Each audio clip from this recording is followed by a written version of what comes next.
Quem não tem recursos para pagar integralmente um curso universitário, o FIES, o Fundo de Financiamento Estudantil, pode ser uma alternativa de acesso. Mas quais são as regras que regem esse tipo de contrato? Bom, para falar sobre o assunto e esclarecer as nossas dúvidas, está aqui no estúdio hoje o professor de Direito Administrativo, Rui Magalhães Psetelli. Boa tarde, doutor. Boa tarde. Bom, termina nessa sexta-feira próxima, né, o prazo para as inscrições. E são 150 mil vagas nesse ano para o FIES. Se a inscrição for aceita pelo sistema, o banco revisado, é tudo certinho, e por algum motivo o estudante não conseguir, há alguma alternativa? Veja, o FIES é mais um programa, como você bem falou, de acesso ao ensino superior. Os governos, nos últimos anos, têm incrementado em muito, primeiramente, a oferta do ensino público superior, quer através de criação de várias universidades, quer através de criação de institutos federais de ensino, né? Para os estudantes que acabam não ingressando no ensino superior público, também são dadas opções.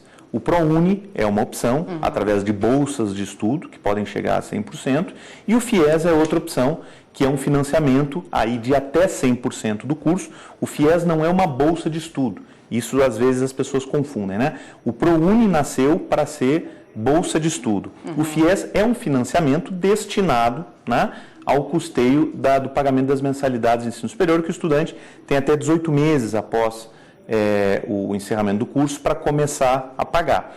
Então, na verdade, são várias as opções dos alunos que querem entrar no curso superior, além do FIES. O FIES é uma dessas opções, que se trata de um financiamento bancário para o custeio pelo próprio aluno do seu curso superior em instituição particular. Como é que funciona direitinho? Como é que o sistema aí sabe se o aluno vai precisar de 100% desse financiamento ou metade dele, 50%? Como é que é liberado isso? É feita uma análise da renda, da condição financeira desse postulante a ter esse acesso ao financiamento? Isso. Veja, o FIES é regulado por uma lei, a Lei 10.260 de 2001, né? E como eu disse para você, esse financiamento pode ser de até 100%. Como ele é um financiamento bancário que o estudante faz, ele pode pedir até 100%, ele não é obrigado a pedir tudo, ele pode pedir menos, né? E o banco vai analisar dentro das garantias bancárias, porque para o banco é uma operação de financiamento bancário, as garantias que esse estudante puder oferecer, se ele tem solvência pessoalmente e através dos seus fiadores, a honrar com isso. A opção de quanto pedir deste financiamento acaba sendo do próprio estudante, que pode chegar a 100%, dentro dos limites de garantia do sistema financeiro do agente financeiro. Quer dizer, vamos explicar direitinho, tem uma mensalidade de R$1.000, ele avalia que ele pode pagar R$500 por mês, ele pede um financiamento para pagar 50%, e ele começa a pagar isso, quanto tempo depois de formado? Isso, a lei dá o período que ele pode começar a pagar isso a partir do 18º mês, a partir da conclusão do curso, sem prejuízo dos juros, que os juros ele começa a pagar integralmente no período, né, a partir da sua formatura, mas o valor do principal, ele tem 18 meses aí para começar a pagar a partir da formação no curso superior. O senhor falou que é preciso apresentar garantias, né? Geralmente, quando a gente aluga alguma coisa, nos pedem fiadores. Para fazer um empréstimo deste nível também? Também. A própria lei que instituiu o FIES, a Lei 10.260 de 2001, dá essa obrigatoriedade, inclusive, aos bancos de pedirem essa fiança. Isso não é uma escolha discricionária do agente financeiro, eu vou pedir ou não vou pedir. Há que se entender também que, por outro lado, a instituição financeira ela está vinculada às normas do sistema financeiro, às normas editadas pelo Banco Central, da qualidade do crédito que ele empresta. Esses financiamentos que a instituição financeira oferece, eles passam, inclusive, no âmbito daquela instituição financeira, por auditorias do Banco Central da qualidade desse crédito. Então, a instituição financeira tem que pedir fiadores para garantir essa dívida de maneira solidária. Se alguém aí, como boa parte da população hoje em dia, né, com a crise, muita gente aí se endividou, se algum desses fiadores ou mesmo o próprio estudante estiver com alguma restrição ao crédito, ele fica impedido de ter acesso? Veja, ele não fica necessariamente impedido de obter o crédito, porque muitas vezes, eventualmente, vamos dar aqui um exemplo, eu posso estar num cadastro desses restritivos por uma dívida de R$50, R$100 e R$200, né? E eu posso demonstrar ao banco que eu estou eventualmente discutindo aquela dívida e o meu patrimônio suporta né, aquele encargo que eu estou alcançando pela fiança. Então, isso dentro da análise bancária não é uma vedação absoluta estar num cadastro restritivo ao consumidor.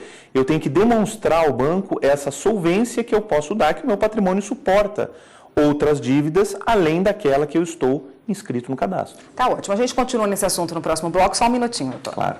O Jornal da Justiça está de volta e nós voltamos a falar com o professor de Direito Administrativo, Rui Magalhães Psitelli, que hoje está falando com a gente a respeito do FIES, de como ter acesso a esse financiamento para o ensino superior. E a gente falou bastante do FIES, como se conseguir ele, o que é necessário, mas há outras formas de se pensar que o estudante pode pensar para se ter acesso ao ensino universitário sem precisar do FIES? Com certeza. Eu acho que uma ideia aqui é importante passar de início, que a Constituição Federal ela não garante um ensino superior gratuito aos cidadãos brasileiros. O que a Constituição garante no seu artigo 208 é a formação básica, o nível básico, de forma gratuita e universal, e a progressividade do ensino público no nível médio. Quanto ao ensino superior, o que a Constituição fala é que, quanto ao mérito, quanto ao desempenho de cada um, essa pessoa poderá ascender a essas questões. Como a gente bem falou, o governo, em termos de gasto público, inclusive um relatório da OCDE do ano passado, dá essa informação de que o governo brasileiro, nos últimos anos, ele tem investido até desproporcionalmente mais no ensino superior e de pós-graduação do que educação básica e educação de nível médio. Cerca de $4 mil nível básico e educação de nível médio, o governo brasileiro tem gastado em gasto público nesses níveis. O nível superior, o nível de pós-graduação, dá uma média de $13, $14 mil por ano. Ou seja, os próprios organismos internacionais veem que o governo brasileiro, na verdade, ele devesse até dirigir mais os seus recursos públicos escassos de países de desenvolvimento, talvez até mais proporcionalmente para o ensino básico e o ensino médio. Mas os governos federais, através dos tempos, eles têm feito um papel relevante, né, na questão do acesso ao ensino superior. Como nós falamos, a construção de várias universidades públicas, institutos federais, a questão dos alunos carentes que têm acesso através do ProUni, a questão dos financiamentos privados, que as próprias instituições, muitas vezes, pela concorrência do mercado, isso também é importante, uma das funções do governo, é regular a concorrência do mercado. Essa concorrência ela também vai levar naturalmente a um estímulo maior a que as instituições procurem atrair os seus estudantes. Nesse contexto, o FIES é um programa de financiamento aos estudantes acessarem o ensino superior, que o estudante firma o seu contrato com a instituição financeira, submete-se às regras da legislação bancária, com algumas regras próprias mais beneficiadas da Lei 10.260, como, por exemplo, o prazo para iniciar a pagar o principal, não os juros que ele começa a pagar desde já, mas pelo menos o principal. Então, é mais uma forma. As pessoas não podem dizer que o governo tem obrigatoriedade de custear o ensino público para todos. Vem fazendo isso e vem fazendo até os últimos governos de maneira até desproporcional, repito, em relação ao ensino básico e ao ensino médio. O estudante que conseguiu o financiamento e por um acaso aí não conseguiu cumprir e pagar a mensalidade como deveria, está inadimplente. Qual a punição? Que juro que incide sobre isso? Isso. Veja, na verdade, ele vai submeter novamente a lei do FIES, que manda as instituições financeiras que fizeram esse financiamento estudantil, primeiramente procurar uma cobrança administrativa. Né?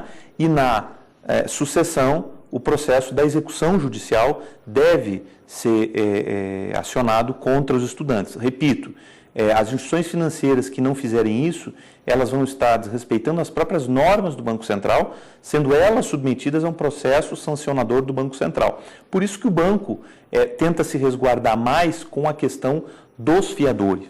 Né? Um fiador, dois fiadores, enfim, que possam demonstrar ao banco essa solvência dos fiadores antes de, eventualmente, fazer uma execução, procurar aí esses fiadores solidários que acabaram sendo ao devedor principal, que é o estudante, cobrar essa dívida sem precisar ter esse custo. Tá ótimo, doutor. Muito obrigada pela participação. Eu conversei com o Rui Magalhães Psitelli, que é professor de Direito Administrativo e hoje conversou com a gente a respeito do financiamento estudantil, o FIES, e também das outras formas que podem ser usadas por estudantes que querem o ensino superior para também conseguir esse financiamento. Obrigada, doutor, pelos esclarecimentos. Estamos à disposição. Até uma próxima. Obrigado.